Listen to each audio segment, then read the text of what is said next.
खुश रहने के लिए दो चीजें अपनी लाइफ में कंपलसरी कर लो।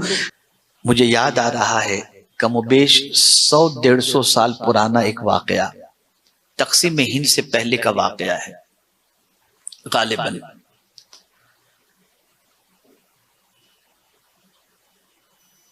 यूरोपियन कंट्रीज से किसी एक कंट्री से एक कपल हिंदुस्तान आया,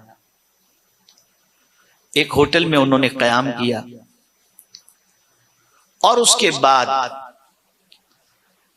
मुंबई की सरजमीन पर मुख्तलिफ इलाकों का उन्होंने दौरा किया, विजिट की और सब अच्छे अच्छे इलाके देखे, घूमने के इलाके देखे। उसके बाद गाइड से उन्होंने कहा कोई ऐसी चीज जो रह गई और हम न देखे हो हमें बता दो।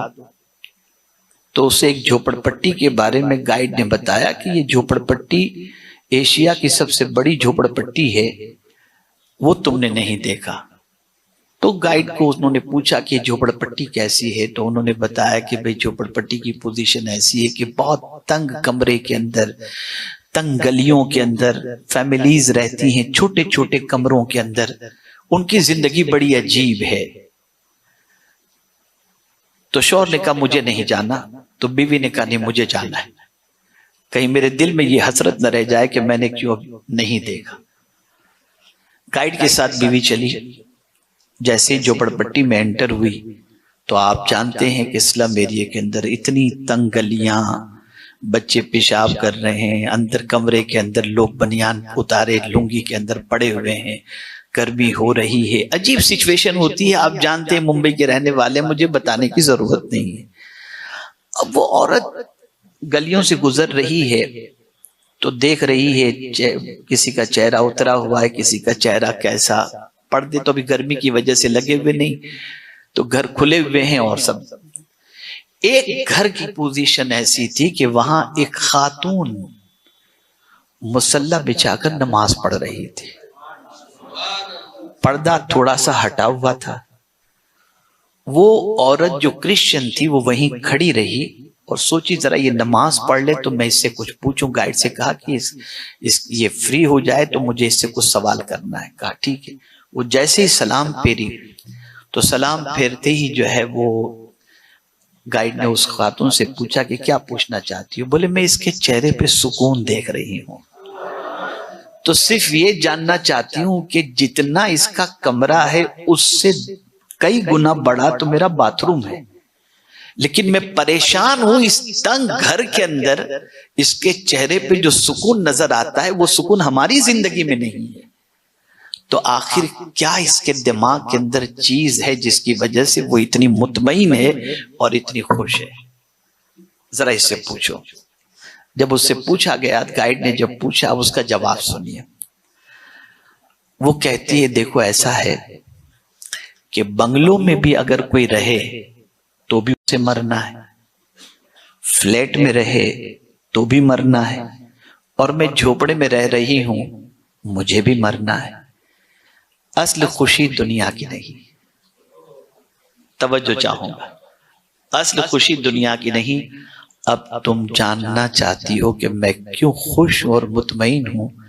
रीजन सबसे बड़ा ये है कि मुझे अल्लाह ने ईमान की दौलत अता की है, मरूंगी तो अल्लाह मुझे जन्नत की नेमत अता फरमाएगा। उस परमानेंट खुशी के तसव्वुर ने मुझे यहां पर मुतमईन कर रखा है। ये एक चीज है, हमारे पास वो चीज मौजूद है फिर भी हम बेचैन हैं। हमारा दिल इन दुनिया की चीजों में लगा हुआ है, इन दुनिया की अशिया में लगा हुआ है। इसकी मोहब्बत इतनी घिर चुकी है कि ये मिले तो खुश और न मिले तो खुश नहीं। खुश रहने के लिए दो चीजें अपनी लाइफ में कंपलसरी कर लो। जैसे हो अल्लाह का शुक्र, एक चीज, और जो हो उसे एक्सेप्ट करने की आदत रखो। जहां आपने आर्टिफिशियल चीजों से जो नहीं हो उससे शो करने की आपने कोशिश की, जिंदगी में कभी आप खुश नहीं रह सकते। ओरिजिनलिटी के अंदर अल्लाह ने सुकून रखा है, नेचुरल में अल्लाह ने सुकून रखा है, आर्टिफिशियल में कतई तौर पर नहीं रखा। इस चीज को समझने के बाद अब मैं एक ऐसी आयत की तरफ आपकी तवज्जो को मबजूल कराऊंगा जिसके अंदर आप समझ जाएंगे एक बड़ा अजीम तसव्वुर अल्लाह ने अता फरमाया है। बहुत सारे लोग बहुत सारी चीजों के मिलने पर या बहुत सारी चीजों से महरूम होने पर अफसुर्दा हो जाते हैं, उनकी खुशी रुखसत हो जाती है। कुरान और कुर्बान जाइए कुरान की इस आयत पर, एक साइकोलॉजिकल इंसान की तरबियत ये आयत कर रही है। और उसमें भी हजरत इमाम जाफर सादिक रदी अल्लाह तआला अन्हु का एक कौल जब मैं आपके सामने पेश करूंगा तो मैं ये समझता हूं कि आज की महफिल का मकसद इंशाअल्लाह अज़ीम किसी हद तक कामयाबी से हमकनार हो जाएगा। मकसद जो है आयत लिकैला तासौ अला मा फातकुम वला तफरहू बिमा अताकुम, एक अजीम तसव्वुर कुरान दे रहा है, एक अजीम सोच कुरान दे रहा है। क्या सोच है? कुरान कह रहा है इसलिए कि गम न खाओ उस पर जो हाथ से जाए। मिसाल के तौर पर पहले अरबपति थे, अब हमारी पोजीशन ये हो गई, इस पर गम मत खाओ। क्यों? मैं इसका रीजन बताऊंगा। जो कुछ तुम्हारे हाथ से चला गया उस पर गम मत खाओ, और इसी के साथ साथ और उस पर भी खुश मत हो जाना जो तुम्हें अल्लाह ने दिया है। दोनों चीज कितनी अजीम कितना अजीम पहलू है। जो चला गया उस पर गम मत करो, और जो है उस पर खुशी मत बनाओ। तवज्जो चाहूंगा, एक ऐसा कानून कुरान दे रहा है जिस कानून को इंसान समझ ले तो मैं समझता हूं कभी उसकी जिंदगी में अफसुर्दगी, अपसेट और गमगीन होने का मामला नहीं हो सकता। जो चला गया उसका गम मत करो, और जो है उस पर खुशी मत मनाओ। इसकी तफसीर में इमाम जाफर सादिक रदी अल्लाह तआला अन्हु फरमाते हैं जो गया उस पर गम क्यों नहीं करना चाहिए? इसलिए कि तेरे गम से पलट कर वो वापस तो आने वाला नहीं। तेरे गम करने से वो वापस तो पलट कर आने वाला नहीं, तो क्यों गम करता है?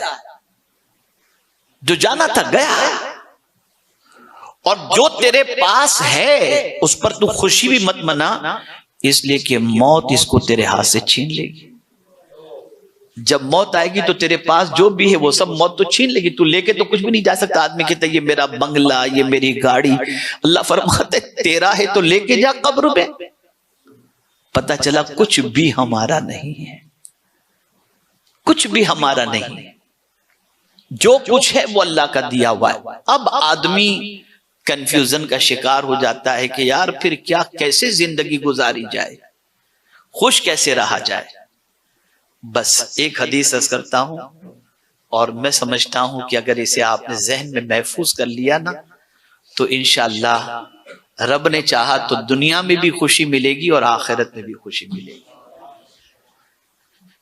रसूल आजम सल्लल्लाहु अलैहि वसल्लम फरमाते हैं तुम्हें खुश कब होना है? हाय हाय सुभान अल्लाह, तुम्हें खुश कब होना है? हुजूर फरमाते हैं इज़ा सर्रत का हसनतुक, जब तुमसे नेकी हो जाए तुम खुश हो जाए। एक खुशी का दस्तूर सरकार ने अता फरमा दिया। और तुम्हें गम में कब गिरफ्तार होना है?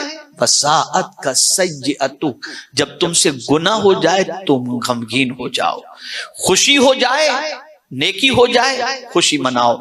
इसलिए कि नेकी ऐसी चीज है जिसका फायदा दुनिया में भी मिलता है और आखिरत में भी मिलता है। नेकी इंसान के कल्ब को मुतमईन करती है। गरीब का माल खाने से सुकून नहीं, गरीब का पेट भरने से सुकून मिला करता है। आप अल्लाह का जिक्र करेंगे तो सुकून मिलेगा, गाने में सुकून नहीं है। आप किसी परेशान हाल की मदद करेंगे तो सुकून मिलेगा, आप किसी इंसान को परेशान करेंगे तो सुकून नहीं मिल सकता। जब जब अल्लाह का जिक्र करेंगे तो आपको सुकून मिलेगा। और बड़ी प्यारी बात मुझे याद आ गई, बड़ी प्यारी बात, खुशी वो है, खुशी वो है जिसे याद करके भी खुशी हो। आप हज करने गए, वापस आ गए, क्या कहना, क्या अरफात का मंजर था। याद आ गई वो चीज, फिर भी आपको खुशी हो रही। यानी वो काम जिसके करने के याद आने पर भी खुशी हो, हकीकी मानों में वो खुशी है। तो ऐसा काम इंसान दुनिया में करे ही नहीं जिसके करने का याद आते ही अफसोस हो, मैंने ऐसा क्यों किया। ऐसे काम करो कि जब वो काम भी याद आ जाए तो तुम्हें खुशी नसीब हो जाया करे। यह सबसे अहम खुशी है, यह सबसे अहम खुशी है। मैं ये न करता तो अच्छा था, लेकिन मैंने ये किया। यानी दोनों पहलू को आप देखें। और इसे हुजूर सल्लल्लाहु अलैहि वसल्लम ने फरमा दिया, इदा सर्रत का हसनतुक, नेकी करके कभी इंसान को गिल्टी फील नहीं होता।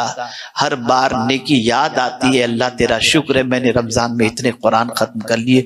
वो जमाना कितना अच्छा था, मैं ताकत व तवानाई वाला था, खड़े होकर नमाज पढ़ता, सजदे किया करता था। आदमी जब जवानी में ये सारी नेकी करता है तो ये नेकी याद करके उसे खुशी होती है।